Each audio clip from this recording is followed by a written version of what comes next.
Yesus bersabda kepada para muridnya, "Janganlah kamu membalas kejahatan dengan kejahatan, tetapi balaslah dengan kasih dan mengampuni." Salve sahabatku, saudaraku yang terkasih. Damai Kristus kiranya selalu beserta kita. Dan semoga hari ini kita semua dalam keadaan sehat walafiat selalu. Salam sehat selalu. Kembali saya mengajak, marilah kita bersama-sama belajar dan merenungkan firman Tuhan yang diambil dari Injil Matius bab 5 ayat 38 sampai dengan 42. Injil bacaan liturgi hari ini. Mari kita mulai dengan tanda kemenangan kita dalam nama Bapa dan Putra dan Roh Kudus. Amin. Inilah Injil Yesus Kristus menurut Matius. Dimuliakanlah Tuhan. Dalam khotbah di bukit, Yesus berkata, "Kalian mendengar bahwa dahulu disabdakan, mata ganti mata, gigi ganti gigi. Tetapi aku berkata kepadamu, janganlah kalian melawan orang yang berbuat jahat kepadamu. Sebaliknya, bila orang menampar pipi kananmu, berikanlah pipi kirimu. Bila orang hendak mengadukan engkau karena mengingini bajumu, serahkanlah juga jubahmu. Bila engkau dipaksa mengantarkan seseorang berjalan sejauh 1 mil, berjalanlah bersama dia sejauh 2 mil. Berikanlah kepada apa yang dimintanya, dan jangan menolak orang yang mau meminjam sesuatu daripadamu." Demikianlah sabda Tuhan, terpujilah Kristus. Sahabatku, saudaraku yang terkasih. Hukum Musa yang dikutip Yesus, nyawa ganti nyawa, mata ganti mata, gigi ganti gigi, ada di kitab Ulangan bab 19 ayat 21, di kitab Imamat bab 24 ayat 20, dan selengkapnya ada di kitab Keluaran bab 21 ayat 23 sampai dengan 25. Bisa dibaca di sana. Hukum Taurat mengajarkan keadilan yang sederhana sekali, juga dengan pertimbangan yang mudah. Memang hukum Musa ini betul-betul simpel, tetapi kelihatannya amat adil. Mata ganti mata, gigi ganti gigi. Korban sama-sama mengalami penderitaan yang sama. Artinya itulah adil. Namun hukum ini juga kelihatannya, kalau diselidiki lebih dalam, mengerikan. Bukan hanya kerasnya dan tidak berperi kemanusiaannya, tetapi juga hukum ini menciptakan dendam yang berkepanjangan. Artinya masalah itu tidak bisa terselesaikan, tetapi menyimpan dendam yang berkepanjangan. Namun pemikiran sedemikian juga tidak selalu tepat. Tidak seluruhnya tepat. Pertama-tama perlu diingat atau disadari bahwa di satu sisi, di zamannya Musa, ada hukum bangsa-bangsa lain yang lebih mengerikan, lebih primitif. Musa membatasi balas dendam pada hukum yang setimpal saja, yaitu mata ganti mata, gigi ganti gigi. Dalam kehidupan bangsa Israel, hukum Musa ini sesungguhnya jauh lebih baik, lebih benar daripada kebiadaban yang dilakukan salah seorang keturunan Kain, yang berbunyi, jika Kain harus dibalaskan 7 kali lipat, maka Lamekh 77 kali lipat. Bisa baca di dalam kitab Kejadian bab 4 ayat 24. Sahabatku, saudaraku yang terkasih, bagaimana dengan di zaman ini? Di zaman modern kita ini pun pertama-tama perlu disadari bahwa sikap manusia seringkali tampaknya lebih primitif dan lebih buas daripada manusia di zaman dahulu. Contohnya, banyak kita baca di medsos, di berita-berita koran, di TV, di radio, dan lain-lain, nyawa manusia itu melayang hampir setiap hari. Hanya karena persoalan-persoalan yang sederhana. Hanya karena persoalan-persoalan yang sepele. Kalau dalam hukum Musa, mata ganti mata. Maka di zaman sekarang, dalam kehidupan kita sehari-hari, bisa terjadi mata ganti nyawa. Ataupun hanya karena tersinggung oleh sebuah kata, sebuah kalimat. Nyawa taruhannya. Ini kelihatannya lebih tidak adil. Lebih kejam daripada hukum Musa. Karena itu Yesus tetap menolak hukum-hukum dan perbuatan-perbuatan seperti itu. Lalu Yesus memberikan sebuah hukum baru, yaitu hukum cinta kasih. Yesus memberi contoh sebagaimana sikap yang benar dan sikap menghadapi hukum lama. Hukum Musa itu dengan 3 contoh yang praktis di dalam kenyataan hidup sehari-hari. Yaitu tentang pipi, tentang baju, dan tentang perjalanan. Sebagaimana kita baca dalam bacaan Injil tadi. Yesus bersabda, "Janganlah kamu melawan orang yang berbuat jahat kepadamu. Melainkan siapa yang menampar pipi kananmu, berilah kepadanya pipi kirimu." Memang begitu mendengar ucapan Yesus ini, banyak orang mungkin mulai bimbang. Banyak orang mungkin lalu mengartikan ucapan Yesus ini sebagai, kalau begitu kita tidak boleh melawan bandit. Melawan orang-orang yang jahat. Kalau kita dipukul, biarkan saja diri kita dipukul sampai babak belur. Banyak pertanyaan muncul dari ucapan Yesus ini.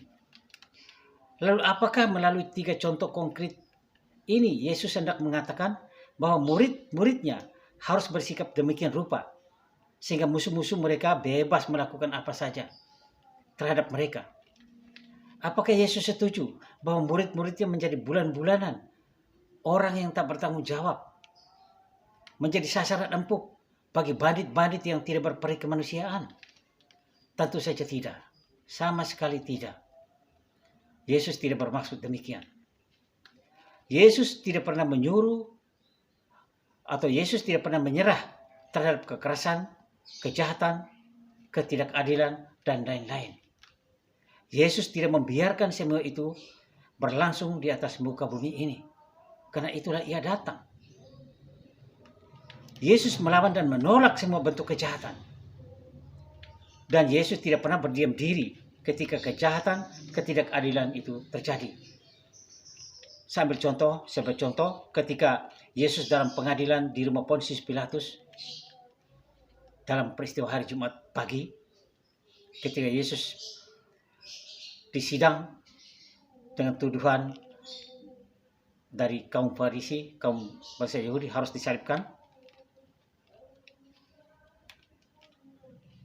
Yesus berkata kepada orang yang menamparnya, "Jikalau kataku itu salah, tunjukkanlah salahnya.